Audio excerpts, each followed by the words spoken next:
Hello friends, welcome to my channel. तो चलिए देखते हैं यूपीएससी प्रीलिम्स के लिए डेली करंट अफेयर्स आर्टिकल देखेंगे, फिर क्यूज देखेंगे। तो जो हमारे चैनल पर नए हैं, चैनल को सब्सक्राइब जरूर कर ले ताकि आपको नोटिफिकेशन जो है मिलता रहे। तो चलिए शुरू करते हैं आज का।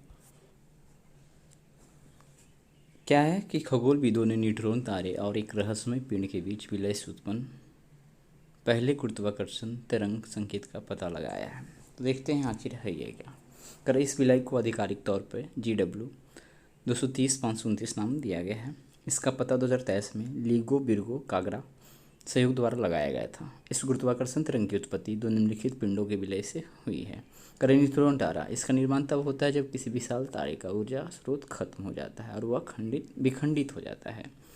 रहस्यमयी पिंड, इसका द्रव्यमान मास गैप में है। मास गैप दरअसल सबसे भारी ज्ञात न्यूट्रॉन तारे और सबसे हल्के ज्ञात ब्लैक होल के बीच द्रव्यमान की सीमा है। ठीक है, मास गैप क्या है? सबसे भारी ज्ञात न्यूट्रॉन तारे और सबसे हल्के ज्ञात ब्लैक होल के बीच द्रव्यमान की सीमा है। आगे देखते हैं।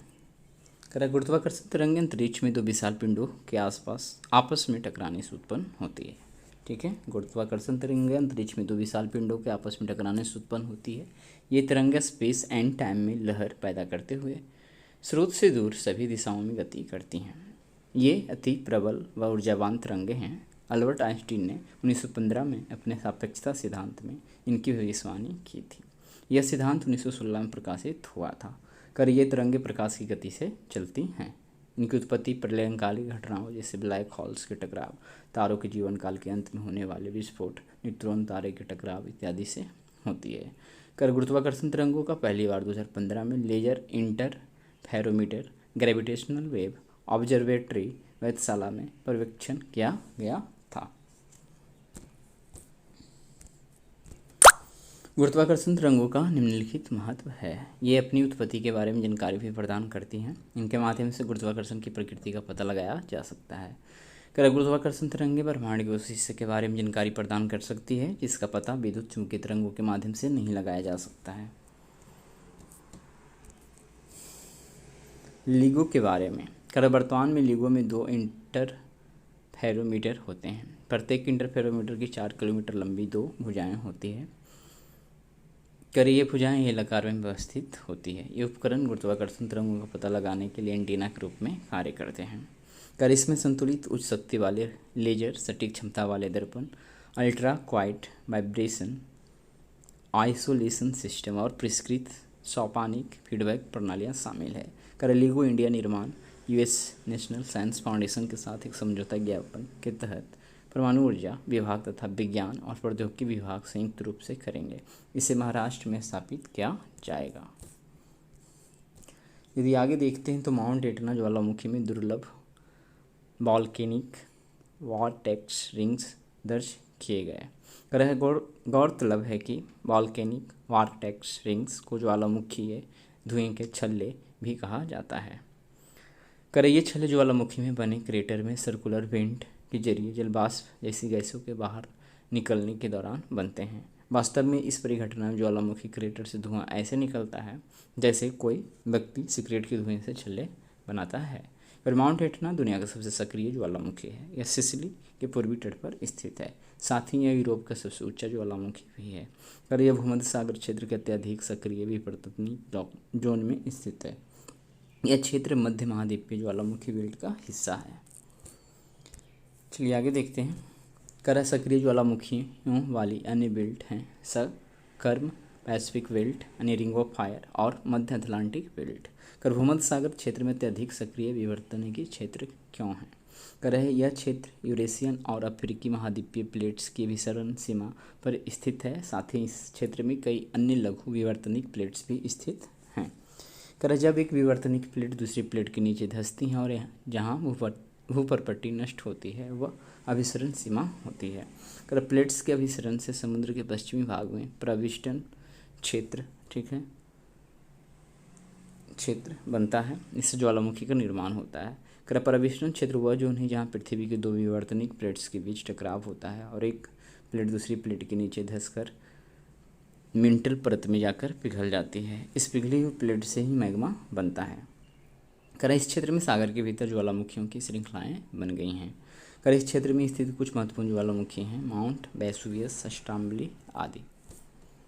चलिए आगे देखते हैं। भारतीय विज्ञान संस्थान ने पानी से माइक्रोप्लास्टिक हटाने के लिए नया हाइड्रोजेल डिजाइन किया है। ठीक है, भारतीय विज्ञान संस्थान ने पानी से माइक्रोप्लास्टिक हटाने के लिए नया हाइड्रोजेल डिजाइन किया है। कर इस नए हाइड्रोजेल में एक अनोखा इंटरवाइंड पॉलीमर नेटवर्क मौजूद है। यह माइक्रोप्लास्टिक का बंध बनाकर परावैंगनी प्रकाश विकिरण का उपयोग करके उनका क्षरण कर सकता है। कर इस हाइड्रोजेल में 3 अलग अलग पॉलीमर परतें हैं। ये परतें हैं चिटोसन, पॉलीविनाइल अल्कोहल और पॉलीएनिलीन। कर इन पॉलीमर्स को कॉपर सब्स्टिट्यूट पॉलीऑक्सोमेटालेट जैसे नैनो क्लस्टर्स के साथ जोड़ा जाता है। कर नैनो क्लस्टर्स उत्प्रेरक के रूप में कार्य करते हैं। ये परावैंगनी प्रकाश विकिरण का उपयोग करके माइक्रोप्लास्टिक का क्षरण कर सकते हैं। कर इस हाइड्रोजेल ने अनुसंधान के दौरान माइक्रोप्लास्टिक के क्षरण में उच्च दक्षता यानी 95% और 93% 95 से और 93% क्या है प्रदर्शित की है। आगे देखते हैं माइक्रोप्लास्टिक के बारे में। माइक्रोप्लास्टिक 5 मिलीमीटर से कम लंबाई के छोटे प्लास्टिक के टुकड़े हैं। माइक्रोप्लास्टिक की श्रेणियाँ प्राथमिक व्यावसायिक उपयोग के लिए डिजाइन किए गए छोटे प्लास्टिक कण होते हैं। इनको उदाहरण कर सौंदर्य प्रसाधन, टूथपेस्ट आदि में प्रयुक्त माइक्रोबिट्स, परिधानों और अन्य प्रकार के वस्तु उत्पादों यानी मछली पकड़ने के जाल से निकालने वाले माइक्रोफाइबर। द्वितीयक ये ऐसे कण हैं जो पानी की बोतल जैसे बड़े आकार के प्लास्टिक उत्पादों का क्षरण होने से उत्पन्न होते हैं।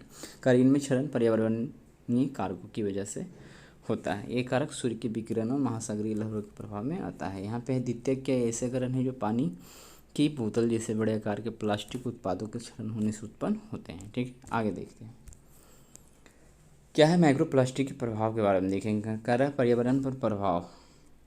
कर समुद्र जीव इन टुकड़ों को गलती से अपना आहार समझकर निगल लेते हैं। प्लास्टिक के टुकड़े इन जीवों के लिए विषाक्त साबित हो जाता है। कर इनसे पूरी खाद्य श्रृंखला बाधित हो जाती है, क्योंकि ये समुद्री जीव खाद्य के रूप में मानव के आहार में भी शामिल हो जाते हैं।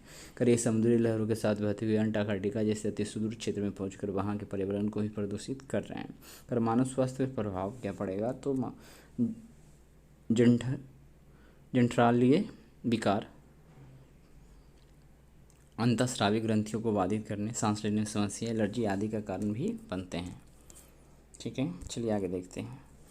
प्लास्टिक प्रदूषण से निपटने के लिए प्रमुख पहले, वैश्विक पहले। कर संयुक्त राष्ट्र सतत विकास सम्मेलन यानी रियो 20 की शिखर बैठक 2012 में global partnership on plastic pollution and marine litre launch की गई। कर अंतर्राष्ट्रीय समुद्री संगठन ने 1973 में जहाज़ों से प्रदूषण की रोकथाम के लिए अंतर्राष्ट्रीय कन्वेंशन को अपनाया। भारत में शुरू की गई पहल है। कर 2022 से कुछ चिन्हित सिंगल यूज प्लास्टिक पर प्रतिबंध लगाया गया है। कर प्लास्टिक अपशिष्ट प्रबंधन नियम 2016 के तहत प्लास्टिक उत्पाद के लिए विस्तारित उत्पादक उत्तरदायित्व EPR का प्रावधान किया गया है। अन प्लास्टिक कलेक्टिव पहल शुरू की गई है। भारतीय उद्योग परिसंघ, संयुक्त राष्ट्र पर्यावरण कार्यक्रम और WWF इंडिया द्वारा सह स्थापित पहल है। आगे देखते हैं। संयुक्त राज्य अमेरिका में एक भारतीय प्रवासी पहला भारतीय अंतरिक्ष पर्यटक बन सकता है, इसके बारे में। कर अमेरिकी अंतरिक्ष स्टार्टअप ब्लू ओरिजिन अपने NS-25 मिशन के तहत इस माह 6 लोगों को अंतरिक्ष पर्यटन के लिए अंतरिक्ष में ले जाएगा। कर अंतरिक्ष पर्यटन का अर्थ मनोरंजन उद्देश्यों के लिए अंतरिक्ष की सैर करना है। अंतरिक्ष पर्यटन के प्रकार कर है उपकक्षीय अंतरिक्ष फ्लाइट्स। कर इसके तहत यात्रियों को कार्बन रेखा से ऊपर सैर कराई जाती है। गौरतलब है कि 100 किलोमीटर की ऊंचाई को कार्बन रेखा कहा जाता है। यह रेखा पृथ्वी के वायुमंडल और बाह्य अंतरिक्ष के बीच प्रस्तावित पारंपरिक सीमा है। क्रय कक्षीय अंतरिक्ष फ्लाइट्स 400 किलोमीटर से अधिक ऊंचाई और चंद्र अंतरिक्ष पर्यटन, चंद्रमा की पूर्ण सैर। तो ये अंतरिक्ष का कुछ पर्यटन का टाइप यहाँ पे आपको दिया गया है। आगे देखते हैं। कर अनुमानों के अनुसार वैश्विक अंतरिक्ष पर्यटन बाजार का आकार 2024 से 2030 तक 44.8% की चक्रवृद्धि वार्षिक वृद्धि दर से बढ़ने की उम्मीद है। अंतरिक्ष पर्यटन की संवृद्धि के लिए जिम्मेदार कारक। कर प्रौद्योगिकी में प्रगति, फिर से उपयोग किए जा सकते हैं योग्य रॉकेट्स, बेहतर अंतरिक्ष यान आदि। अच्छा, तो अंतरिक्ष पर्यटन की समृद्धि के लिए क्या क्या कारक हो सकते हैं, तो प्रौद्योगिकी में प्रगति, कर फिर से उपयोग किए जा सकने वाले योग्य रॉकेट्स, बेहतर अंतरिक्ष यान आदि। कर अंतरिक्ष में लोगों की अभिरुचि और जागरूकता बढ़ाना, इस ऐसा मीडिया कवरेज डॉक्यूमेंट्रीज के प्रसार में वृद्धि आदि की वजह से हुआ है। विविध पेशकश, अंतरिक्ष होटल, अंतरिक्ष में अवकाश अवधि बिताना आदि। कम लागत, अंतरिक्ष गतिविधियां अधिक बढ़ने से इसकी लागत में कमी आई है। नवाचारी बिजनेस मॉडल, साझेदारी व क्राउड फंडिंग से अंतरिक्ष गतिविधियों को बढ़ावा मिला है। सरकारी सहायता, यह सहायता आर्थिक प्रोत्साहन, विनियामक फ्रेमवर्क इत्यादि के रूप में दी जा रही है। ठीक है, चलिए आगे देखते हैं। अनुमानों के अनुसार वैश्विक, ये तो देख ही लिया ना, आगे देखते हैं। अंतरिक्ष पर्यटन क्षेत्र से जुड़ी मुख्य चिंताएं। अंतरिक्ष का मलबा पृथ्वी के वायुमंडल को प्रदूषित करता है। केवल अमीर व्यक्ति ही इसका लाभ उठा सकते हैं अंतरिक्ष पर्यटन का। विनियामक मुद्दे, उदाहरण के लिए दुर्घटना के मामले में कौन उत्तरदायी होगा। अच्छा, विनियामक मुद्दे, उदाहरण के लिए दुर्घटना के मामले में कौन उत्तरदायी होगा, क्योंकि अंतरिक्ष में क्षेत्र में किसी का अधिकार मतलब कि पर्सनली होता नहीं। विकिरण संबंधी जोखिम व माइक्रोग्रेविटी प्रभाव के कारण अंतरिक्ष यात्रियों में स्वास्थ्य संबंधी समस्याएं उत्पन्न हो सकती है आदि। क्या है, विकिरण संबंधी जोखिम व माइक्रोग्रेविटी प्रभाव के कारण अंतरिक्ष यात्रियों में स्वास्थ्य संबंधी समस्याएं उत्पन्न हो सकती है। मौजूदा कानूनी फ्रेमवर्क, आउटर स्पेस ट्रीटी संपन्न की गई 1967 में। अंतरिक्ष संबंधी ऑब्जेक्ट्स से होने वाले नुकसान के लिए अंतर्राष्ट्रीय दायित्व पर अभी समय लागू किया गया है आदि। और देखते हैं आगे की क्या राह है इसके लिए। तो समावेशी और पर्यावरण का अनुकूल अंतरिक्ष पर्यटन को बढ़ावा देने का प्रयास करना चाहिए। अंतरिक्ष पर्यटन के लिए एक व्यापक विनियामक फ्रेमवर्क विकसित किया जाना चाहिए आदि। ठीक है, चलिए आगे देखते हैं। तो आगे आप देख सकते हैं, सुप्रीम कोर्ट ने सोशल मीडिया प्लेटफॉर्म पर कंटेंट के दुरुपयोग पर चिंता व्यक्त की है।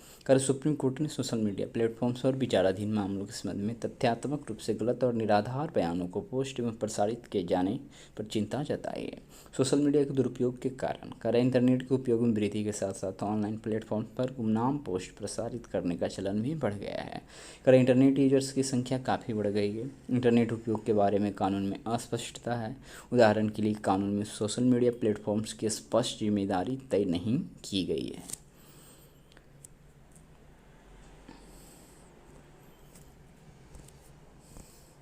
अन्य कारण आर्टिफिशियल इंटेलिजेंस का दुरुपयोग बढ़ गया है। इसका एक उदाहरण डीप फेक है। शिकायत निवारण के लिए मौजूद तंत्र का अभाव आदि। सोशल मीडिया दुरुपयोग के नकारात्मक भाव, पक्षपाती धारणा बनाना, यह अधूरी या गलत जानकारी पर आधारित होती है।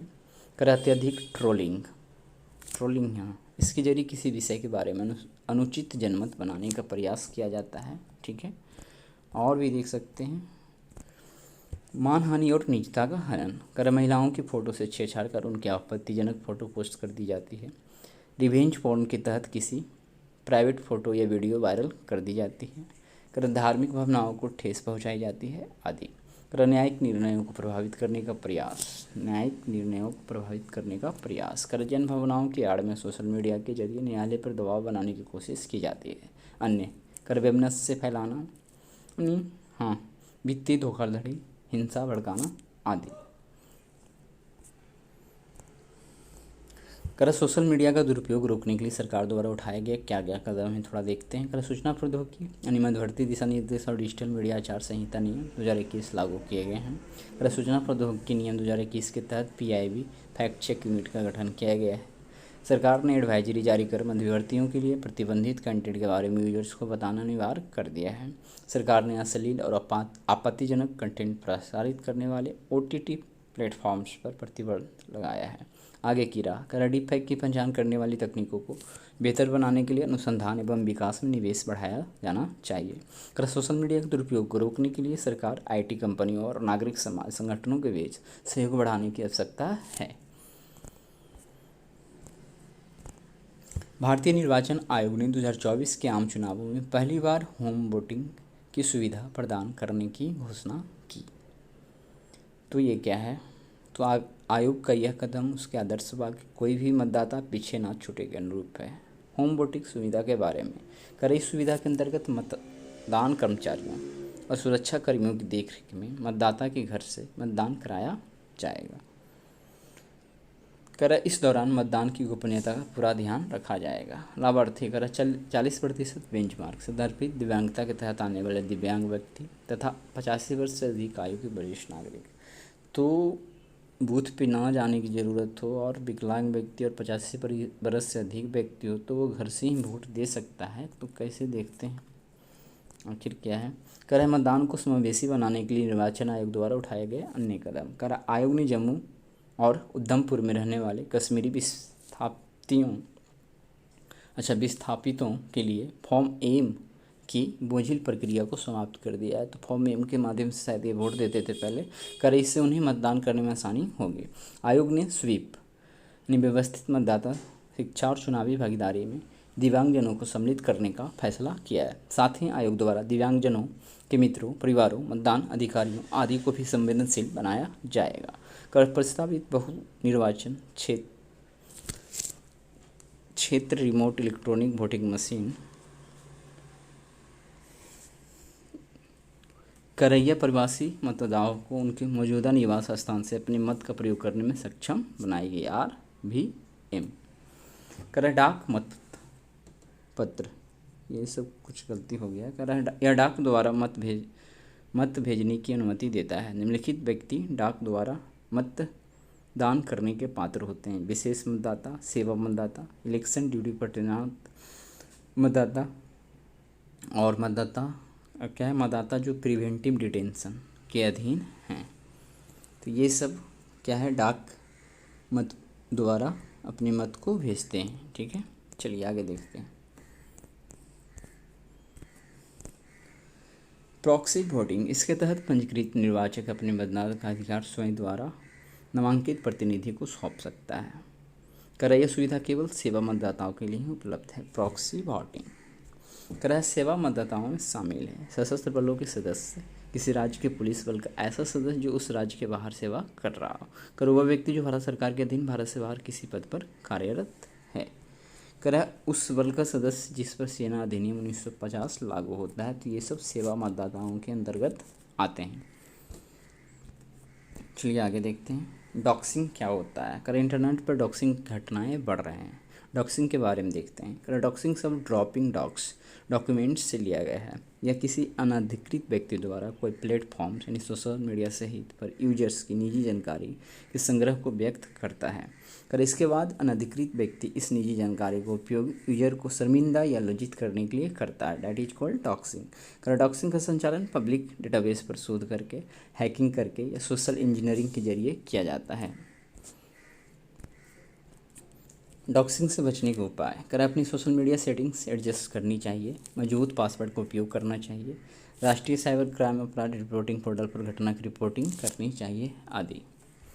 चलिए आगे देखते हैं एशियाई विकास बैंक। कर एशियाई विकास बैंक ने अपनी एशियन डेवलपमेंट आउटलुक रिपोर्ट जारी की है। इस बैंक ने इस वर्ष भारत की समृद्धि दर 7% और अगले वर्ष 7.2% रहने का अनुमान लगाया है। कौन? तो एशियाई विकास बैंक। ठीक है, भारत की समृद्धि दर 7%, अगले वर्ष 7.2%। कह रहा है एशियन डेवलपमेंट आउटलुक ADB की वार्षिक रिपोर्ट होती है। ठीक है, तो ये भी रखना है कि वार्षिक रिपोर्ट होती है। ये एशिया और प्रशांत क्षेत्र के एशिया और प्रशांत क्षेत्र के विकासशील देशों में आर्थिक एवं विकास से जुड़े मुद्दे का विश्लेषण करती है। आगे देखते हैं ADB के बारे में। स्थापना, इसकी स्थापना 1966 में की गई थी। मुख्यालय यहाँ ADB का एशियन डेवलपमेंट बैंक का कहाँ है? मनीला, फिलीपींस में। सदस्यता भारत से ही 63 सदस्य टोटल है अभी। कर है ADB सामाजिक और आर्थिक विकास परियोजनाओं के लिए ऋण, तकनीकी सहायता, अनुदान एवं इक्विटी निवेश प्रदान करता है। सबसे बड़े शेयरधारक जापान और संयुक्त राज्य अमेरिका में है। अमेरिका है ADB का। ठीक है, जापान और संयुक्त राज्य अमेरिका दोनों सबसे बड़े शेयरधारक हैं। कर ADB द्वारा प्रकाशित अन्य प्रमुख रिपोर्ट्स। कर Asia Pacific trade facilitation report, Asia bond monitor आदि। ठीक है, तो ADB द्वारा प्रकाशित अन्य प्रमुख reports: Asia Pacific trade facilitation report, Asia bond monitor आदि। भारतीय फार्माकोपिया आयोग। कर हाल ही में भारतीय फार्माकोपिया आयोग ने सूजन रोधी दवा निमेसुलाइड के उपयोग पर दवा सुरक्षा चेतावनी जारी की है। तो सूजन रोधी कोई दवा है जिसका नाम है निमेसुलाइड के उपयोग इस पे चेतावनी जारी की है भारतीय फार्माकोपिया आयोग। कर रहा है आईपीसी के बारे में, मतलब वही भारतीय फार्माकोपिया कर रहा है क्या। यह केंद्रीय स्वास्थ्य और परिवार कल्याण मंत्रालय के तहत एक स्वायत्त संस्थान है, तो सबसे पहले तो ये याद रखना है। कर इसका मूल्यकार दवाओं के मानकों को नियमित रूप से अपडेट करना है। कर यह इंडियन फार्माकोपिया प्रकाशित करता है। कर आईपी मनुष्यों और जानवरों के स्वास्थ्य देखभाल के दृष्टिकोण से आवश्यक दवाओं की पहचान करता है। शुद्धता और क्षमता के लिए मानक भी निर्धारित करता है। यह नेशनल फार्मूलरी ऑफ इंडिया का प्रकाशन करता है। इसका उद्देश्य जेनरिक दवाओं के तर्कसंगत उपयोग को बढ़ावा देना है। ठीक है, जेनरिक दवा। आगे देखते हैं, नवीकरणीय ऊर्जा प्रौद्योगिकी कार्रवाई रीटैप। रीटैप के संयुक्त कार्य समूह की पहली वर्चुअल बैठक भारत और संयुक्त राज्य अमेरिका के प्रतिनिधियों के बीच आयोजित की गई। रीटैप के बारे में, रीटैप की घोषणा भारत और अमेरिका द्वारा संयुक्त रूप से 2023 में स्ट्रेटेजिक क्लीन एनर्जी पार्टनरशिप के तहत की गई थी। SCEP को 2021, तो वही स्ट्रेटेजिक क्लीन एनर्जी पार्टनरशिप को 2021 में लॉन्च किया गया था। भारत व अमेरिका के बीच एक सहयोगात्मक पहल है। इसका उद्देश्य स्वच्छ ऊर्जा में नवाचार और उसके उपयोग में तेजी लाना है। रीटैप प्रारंभ में हरित स्वच्छ हाइड्रोजन, पवन ऊर्जा, महासागरीय या ज्वारीय ऊर्जा आदि पर ध्यान केंद्रित करेगी। इसके कार्य 5 विषयों द्वारा निर्देशित होते हैं: अनुसंधान एवं विकास, नवोन्वेषी प्रौद्योगिकियों का विकास व परीक्षण आदि। काली खांसी के बारे में देखेंगे तो चीन में काली खांसी के मामले तेज़ी से बढ़ रहे हैं। काली खांसी के बारे में, यह अत्यधिक संक्रामक श्वसन संक्रमण है जो खांसी के दौरे का कारण बन सकता है। संक्रमण इसका संक्रमण ब्रोडेटेला प्रोथिसिस बैक्टीरिया से फैलता है। तो ये सब याद रख सकते हैं, पूछ भी सकता है। ये बैक्टीरिया सिलिया यानी छोटे बाल जैसी संरचनाओं से चिपक जाता है। सिलिया ऊपरी श्वसन तंत्र का हिस्सा है, ठीक है, और यह गंदगी को फिल्टर करता है। यह रोग केवल मनुष्यों में ही देखा गया है। इसका संक्रमण हवा के माध्यम से एक व्यक्ति से दूसरे व्यक्ति में आसानी से फैलता है। लक्षण क्या है? नाक बहना, नाक बंद होना, आँख लाल होकर पानी आना, बुखार आदि। भारत में मिशन इंद्रधनुष के तहत काली खांसी से बचाव के लिए टीकाकरण को शामिल किया गया है। ठीक है, plankton, aerosol, climate, ocean ecosystem उपग्रह। नासा के पैस उपग्रह से महासागर, वायुमंडल और जलवायु पर प्राप्त डेटा अब जनता के लिए उपलब्ध करा दिया गया है। क्या है? Plankton, aerosol, climate, ocean ecosystem उपग्रह। नासा के पेस, वही ऊपर की ये बात जो किया गया है, उपग्रह से महासागर, वायुमंडल, जलवायु पर प्राप्त डेटा अब जनता के लिए उपलब्ध करा दिया गया है। पेस के बारे में, इसे सूर्य तुल्यकालिक कक्षा में स्थापित किया गया है। SSO एक विशेष प्रकार की ध्रुवीय कक्षा है। इसमें उपग्रह ध्रुवों के ऊपर परिक्रमा करते हुए सूर्य के समकालिक अवस्था में रहते हैं। उपग्रह के sensors, OCI ocean colour instrument, फिर है HARP-2 HARP-2 hyper angular ribo polarimeter 2 और स्पेक्सोन स्पेक्ट्रोपोलीमीटर फॉर प्लैनेटरी एक्सप्लोरेशन। ठीक है, पेस मिशन के मुख्य उद्देश्य यह समझना कि महासागर और वायुमंडल के बीच कार्बन डाइऑक्साइड का विनिमय कैसे होता है। इस रहस्य को समझना, यानी कि पेस का क्या उद्देश्य है ये देख रहे हैं। ठीक है, यह समझना कि महासागर और वायुमंडल के बीच कार्बन डाइऑक्साइड का विनिमय कैसे होता है। इस रहस्य को समझना कि एरोसोल महासागरीय जल सतह में पादप प्लावक की वृद्धि को कैसे बढ़ावा दे सकते हैं। ये सब इसका उद्देश्य है। कुचिपुड़ी नृत्य है। प्राप्त जानकारी के अनुसार कुचिपुड़ी नृत्य के कलाकार अपने जीवन यापन के लिए संघर्ष कर रहे हैं। कुचिपुड़ी नृत्य के बारे में, यह भारतीय शास्त्रीय नृत्य शैली है। इसकी उत्पत्ति आंध्र प्रदेश के कुचिपुड़ी गांव में हुई थी। तो ये ध्यान देना है। प्रमुख विशेषताएं क्या है? नृत्य की शैली में पैरों के तीव्र संचालन, जीवंत नेत्र भाव, भंगिमाएँ आदि के लिए जाना जाता है। कुचिपुड़ी नृत्य शैली की एक मुख्य विशेषता तरंगम है, ये भी ध्यान देना है। इसके अंतर्गत कलाकार पीतल की थाली के किनारे पर पैर रखकर नृत्य करता है। कुचिपुड़ी नृत्य तरंगम वो होता है। ठीक है, कुचिपुड़ी नृत्य की 2 शैलियाँ हैं, नृत्य नाटक तथा एकल नृत्य प्रस्तुति। 17वीं शताब्दी में एक प्रतिभाशाली वैष्णव कवि तथा दृष्टा सिद्धेश्वर योगी ने यक्षगान के रूप में कुचिपुड़ी शैली की कल्पना की थी। यक्षगान कर्नाटक के लोक नृत्य हैं, ठीक है, तो उसी से कुछ विकसित हुआ है कह रहा है। चलिए आगे देखते हैं। सूडान संघर्ष। कल सूडान में 1 साल तक चले संघर्ष ने निर्जातीय हिंसा जन्म दिया है और लाखों लोगों को अत्यधिक भुखमरी की ओर ढकेल दिया है। इससे बड़े पैमाने पर विस्थापन का संकट पैदा हो गया है। अफ्रीका में अन्य संघर्षरत क्षेत्र। लीबिया सशस्त्र बल समृद्ध तेल क्षेत्रों पर कब्जा करने के लिए लड़ रहे हैं। इथोपिया टिग्रे युद्ध। अच्छा, लीबिया जो है सशस्त्र बल समृद्ध तेल क्षेत्रों पर कब्जा करने के लिए लड़ रहे हैं। इथोपिया जो है टिग्रे युद्ध हो गया। सोमालिया अल शबाब के साथ संघर्ष हो गया। कांगो लोकतांत्रिक गणराज्य विद्रोही समूह जिसे मार्च 2023 में मूवमेंट कहा जाता है, सशस्त्र विद्रोह कर रहा है। आगे देखते हैं माली। राजधानी इसकी बमाको है। माली की सरकार ने देश की मीडिया पर राजनीतिक दलों और संघों की गतिविधियों की रिपोर्टिंग करने पर प्रतिबंध लगा दिया है। भौगोलिक अवस्थिति। यह पश्चिमी अफ्रीका का एक स्थलरूप देश है। इसका अधिकांश भाग साहिल क्षेत्र में स्थित है। साहिल क्षेत्र उत्तर में शुष्क सहारा मरुस्थल तथा दक्षिण में आर्द्र सवाना की पेड़ी के मध्य एक संक्रमणकालीन क्षेत्र है। उत्तर में अल्जीरिया, पूर्व में नाइजर व बुर्किना फासो, दक्षिण में कोटे डिआइवर एवं गिनी तथा पश्चिम में सेनेगल और मारिटानिया से घिरा हुआ है। भौगोलिक विशेषताएं। प्रमुख नदियां नाइजर और सेनेगल है इसका, ठीक है। उच्चतम बिंदु होम्बेरी टोंडो। अब हम इस पे बेस्ड क्यूज देखेंगे कुछ। चलिए आइए देखते हैं क्या है नहीं है। गुरुत्वाकर्षण तरंगों के संदर्भ में निम्नलिखित कथनों पर विचार कीजिए। यह ब्रह्मांड में कुछ अति प्रबल और ऊर्जावान प्रक्रियाओं के कारण स्पेस एंड टाइम में उत्पन्न लहरें हैं। आइंस्टीन के समझौता सिद्धांत में इनकी भविष्यवाणी की गई। तो ये दोनों क्या है कथन सही, ऑप्शन सी यहाँ पे करेक्ट हो जाएगा। ये है कि माउंट एटना और माउंट वेसुवियस निम्नलिखित में किस क्षेत्र में स्थित हैं। तो ये होगा सीधे आंसर ऑप्शन डी, भूमध्य सागर क्षेत्र में।